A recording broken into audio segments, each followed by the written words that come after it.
அனைத்து ஓய்வு பெற்ற போக்குவரத்து ஊழியர் அனைவருக்கும் சிங்காரம் வணக்கத்துடன் இந்த வீடியோ பதிவேற்றம் செய்கிறேன்.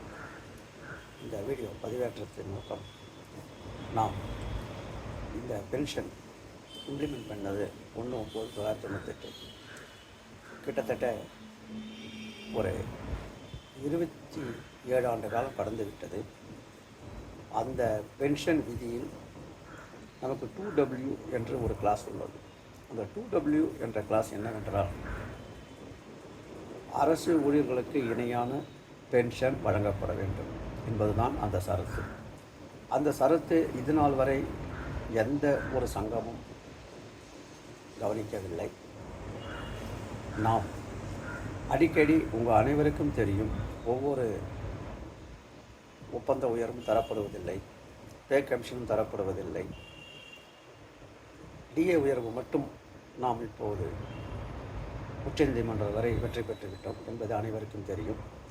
அதே நிலையில் அந்த அரசு ஊழியர்களுக்கு இணையான மற்றும் பணியில் உள்ள தொழிலாளர்களுக்கு இணையான அனைத்து பலன்களும் வாங்கி தரப்படும் என்பதற்கு ஏற்ப நாம் ஒரு வழக்கை புதியதாக தொடர்ந்துள்ளோம்.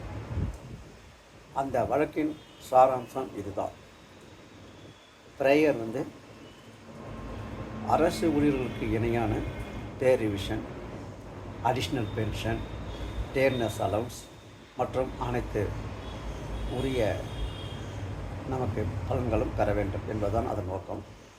அந்த வழக்கு நாம் ஒரு மேண்டமஸ் வழக்கு என்று சொல்வார்கள். ஏனென்றால் மேண்டமஸ்னா டீட்டெயிலாக ஆர்கியூ பண்ண விரும்பலை, ஸ்பீக்கிங் ஆர்டர் கிடையாது. நாங்கள் 10/2/2025 அன்று ஒரு ரெப்ரசன்டேஷன் இந்த டிஏ வழக்கு உச்சநீதிமன்றத்தில் முடிந்தவுடன் கொடுத்திருந்தோம். ஏனென்றால் ஒரு ரெப்ரசன்டேஷன் கொடுத்து தான் எப்பவுமே ஒரு வழக்கு பதிவு செய்யப்படும். அந்த நோக்கத்தோடு கிட்டத்தட்ட 10/2/2025 அன்று நாம் ஒரு ரெப்ரசன்டேஷன் கோவை அலுவலர் யூனியனால் கொடுக்கப்பட்டது. அலுவலர் யூனியனால் கொடுக்கப்பட்டாலும் அது அனைவருக்கும் பொருந்தும். அந்த வழக்கை இப்போது முன்னெடுத்து நாம் ஒரு வழக்கை பதிவு செய்து இந்த வாரம் அது கன்சிடர் த பெட்டிஷன், அதாவது ரெப்ரசன்டேஷனை டிஸ்போஸ் பண்ணணும். அதுதான் அதோடைய நோக்கம். அரசு அந்த ரெப்ரசன்டேஷனை மெரிட்டில் டிஸ்போஸ் பண்ணணும் என்ற உத்தரவு இந்த வாரம் நாளையோ நாளை மறுநாளோ பெறப்படும். அந்த உத்தரவு பதிவேற்றம் செய்யப்படும். பற்றவுடன் அரசுக்கு அட்வொகேட் நோட்டீஸ் மூலம் அனுப்பப்படும். அந்த உத்தரவை அரசு அந்த உத்தரவுக்கு இணங்க ஒரு பதில் தரும். அந்த பதில் அவர்கள் என்ன சொல்வார்கள் என்று நமக்கும் தெரியும். அதை உடனடியாக கோவை பேரவை மற்றும் அதை சார்ந்த ஒரு சில சங்கங்களும் இணைந்து மதுரை கோர்ட்டில் அந்த வழக்கு இன்னும் ஒரு முழுமையான ஒரு அனைத்து விவாதங்களையும் எடுக்கக்கூடிய ஒரு வழக்காக 3 மாத காலத்துக்குள் பதிவு செய்யப்படும். அந்த வழக்கு உச்சநீதிமன்றம் வரை செல்லும். அந்த வழக்கு நாம் வெற்றி பெற்றால் நம்மளுடைய அனைத்து பலன்களும் அரசு ஊழியர்களுக்கு இணையாக பெறுவதற்கு, அனைத்து உரிமைகளையும் பெறுவதற்கு மிகவும் உறுதுணையாக இருக்கும் என்பதை கூறிக்கொண்டு, நான் ஒவ்வொரு வீடியோவிலும் திரும்ப திரும்ப சொல்வது, உச்சநீதிமன்றம் சென்றால்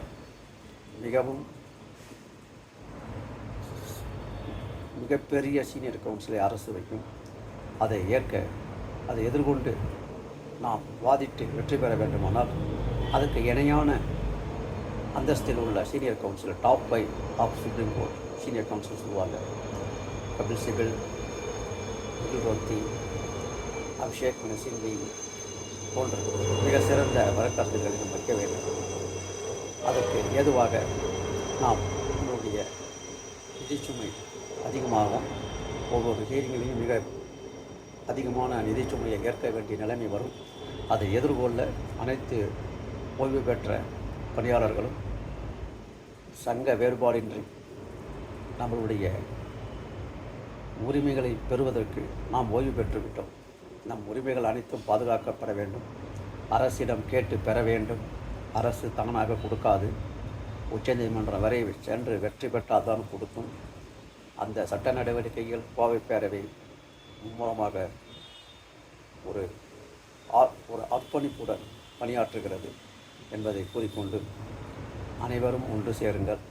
நாம் இந்த வழக்கை திறம்பட நடத்தி அரசு ஊழியர்கள் மற்றும் மற்ற துறைகளில் உள்ளவர்களைப் போல் அனைத்து பலன்களையும் நாம் நிச்சயமாக பெறுவோம் என்று உறுதி கூறி ஒன்றுபடுவோம்.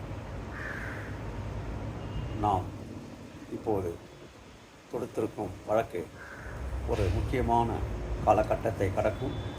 அதை எதிர்நோக்க நாம் தயாராவோம் என்று கூறிக்கொண்டு இறைவனையும் வேண்டி இறைவன் அருளுடன் இந்த வழக்கை நாம் வெற்றி பெற்று அரசிடமிருந்து 95,000 ஃபேமிலி பென்ஷனரும் மற்றும் அதில் உள்ள ஒரு 28-29,000 ஃபேமிலி பென்ஷனரும்